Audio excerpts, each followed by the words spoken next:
Memang Apple sekarang kesannya kayak ketinggalan di sisi AI. Tapi ternyata mereka nyiapin Apple Intelligence-nya buat productivity app mereka, buat ekosistem mereka. Apple baru aja announce Apple Creator Studio, basicnya subscription service baru yang gabungin creative apps dari Apple. Ini nunjukin kalau Apple sebenarnya fokus ke AI dalam form creative productivity. Kalau kalian mahasiswa atau edukator yang punya side hustle ataupun baru mau ngebangun side hustle di creative industry, ini bisa jadi jalan kalian dan bikin Apple device kalian beneran jadi productivity powerhouse, nggak cuman buat scrolling aja. Oke, just to be clear, aku akan jelasin Apple Creator Studio itu apa, isinya apa aja, buat siapa ini paling worth it, siapa yang mending skip aja dulu, dan yang paling penting ini beneran bisa gantiin aplikasi productivity lainnya atau cuman overhype. For konteks kalian dulu, aku paham kenapa banyak orang bilang Apple ketinggalan jauh AI-nya. Yes, karena emang faktanya gitu. Di sisi generative AI, kalau dibandingin siapa paling pinter, paling cepet, dan paling efisien, Apple Intelligence kalah telak di semua aspek itu. Dan sekarang malah collab sama Google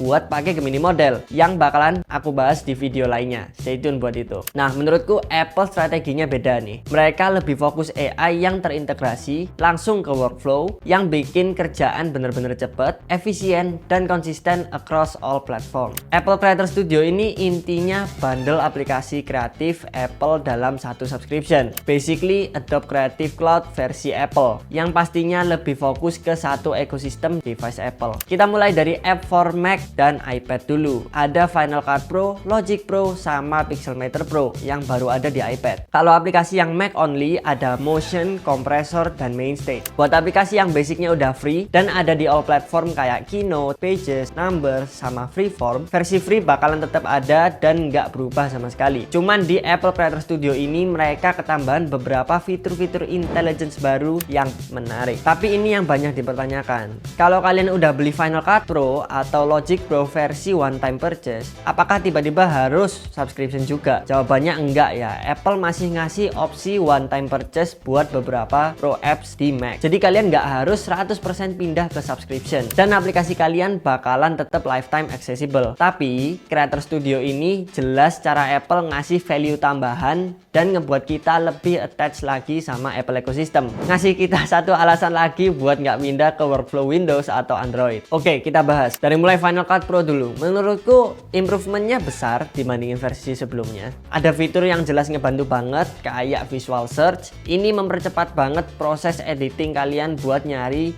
momen spesifik di footage. Tinggal ketik apa yang kalian cari tanpa perlu scroll dan scrubbing di timeline. Terus ada transcript search. Ini versi nyari dialognya. Cocok banget kalau footage kalian panjang kayak interview atau podcast. Jadi tinggal ketik kata kunci langsung lompat ke bagian yang lagi ngomongin itu. Tapi kalau boleh jujur, dibandingin kompetitor ada juga fitur baru yang kayak rasanya ya standar aja gitu. Contohnya beat detection. Sebenarnya ini keren dan sangat membantu menurutku. Tapi aku baca-baca lagi, ini mah meskipun di CapCut juga udah ada. Sekedar deteksi beat dari lagu biar kita bisa ngepasin sama footage. Jadi Final Cut menurutku cuman worth it kalau kalian emang udah pakai workflow Apple ecosystem atau baru mau ngebangun dan belajar di Apple ecosystem. Dari mulai edit di Mac, preview di iPad, bahkan sampai pakai Final Cut kamera di iPhone kalian. Di situ baru rasa alurnya bener-bener seamless dan rapi. Kalau kalian workflow-nya udah all in di Blackmagic ecosystem, dari mulai Blackmagic kamera sampai DaVinci, kayaknya bisa skip Final Cut Pro dengan tenang sih menurutku. Oke, lanjut. Sekarang yang paling menarik value-nya itu malah Logic Pro. Tapi karena aku bukan audiophile, composer, atau musisi, aku mau shout out ke Billy. Nih IG-nya. Jangan lupa di follow.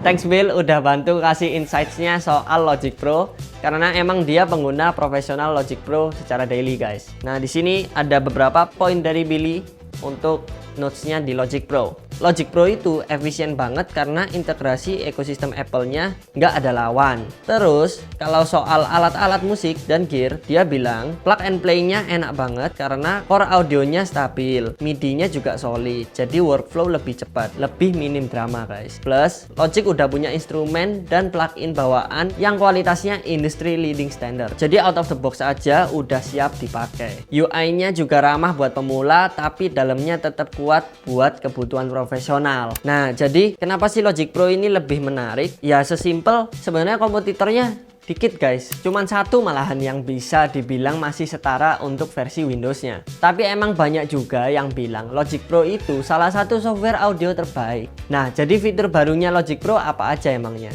Ada fitur yang jelas ngebantu banget kayak AI Session Players. Ini kayak band virtual, bass, keyboard, synth yang bisa ngikutin style kalian. Jadi kalau kalian mentok ngisi bassline atau backing, tinggal pilih playernya, nanti dia ngasih ide cepet. Dan enaknya masih bentuk MIDI juga, jadi bisa kalian otak-atik dan kalian edit sendiri. Terus ada stem splitter. Ini buat misahin satu audio jadi beberapa layer kayak vokal, drum, bass.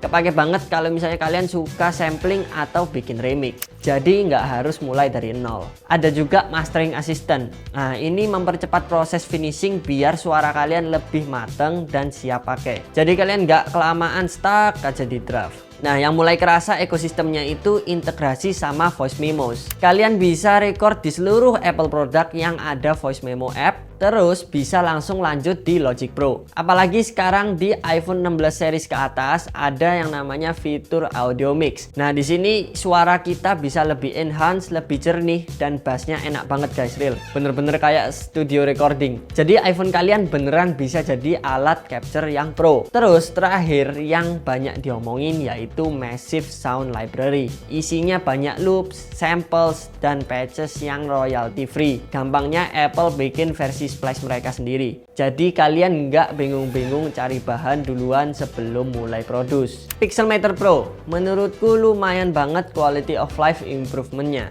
Bisa buat banyak kebutuhan. Thumbnail, poster tugas, desain organisasi. Pixelmator bisa jadi opsi yang Apple native feel banget. Cuman sekarang ada realita yang harus dipertimbangin. Affinity sekarang lagi jadi bahan omongan guys. Soalnya memang value-nya kuat banget dan terintegrasi juga sama ekosistem Canva dan Canva AI. Jadi kalau ditanya Pixelmator versus Affinity atau Photoshop, Pixelmator menurutku bisa ngimbangin buat banyak kebutuhan. Tapi keputusan akhirnya balik lagi ke poin-poin ini. Poin 1, kalian butuh software sepro apa? Poin 2, kalian udah biasa workflow mana? Dan poin ketiga, apakah kalian udah punya ekosistem Canva dan Affinity yang lengkap? Untuk motion, kompresor, dan main stage, aku anggap ini lebih ke supporting software biar Final Cut sama Logic tambah solid dan worth it. Bukan sesuatu yang bikin orang awam langsung subscribe. Tapi buat yang udah pro atau udah masuk workflow ekosistem Apple, ini bikin semuanya kerasa lebih fluid dan seamless. Nah, ini bagian yang menurutku underrated. Kalau fitur intelligence di Keynote, Pages, Numbers, Freeform beneran lengkap, jujur bisa banget jadi alternatif dari Microsoft Office buat nugas dan dokumen,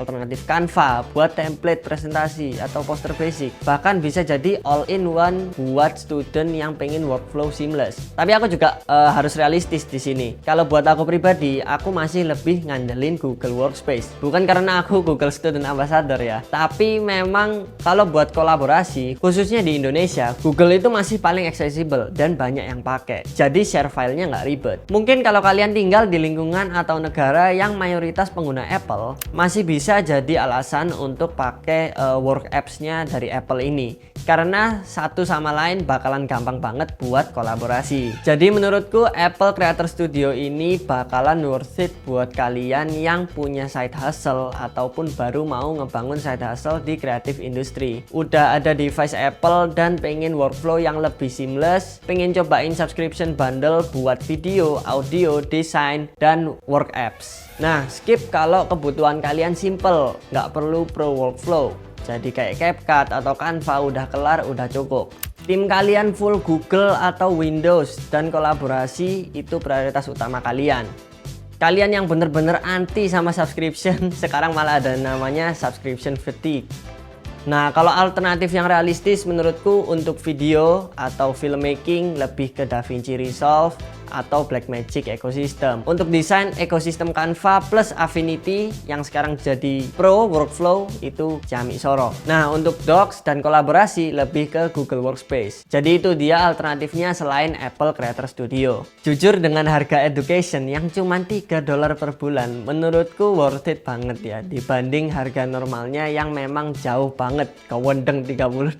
Ya mikir-mikir kalau misalnya mau subscribe yang itu. Apple Creator Studio ini rilis di di tanggal 28 Januari ini, ya hari ini sesuai video ini tayang. Kalau di Indo more like 29 Januari tengah malam gitu biasanya ya. Oke, like video ini kalau kalian suka, dislike aja kalau nggak setuju. Komentar pendapatmu di bawah dan sampai ketemu di video selanjutnya.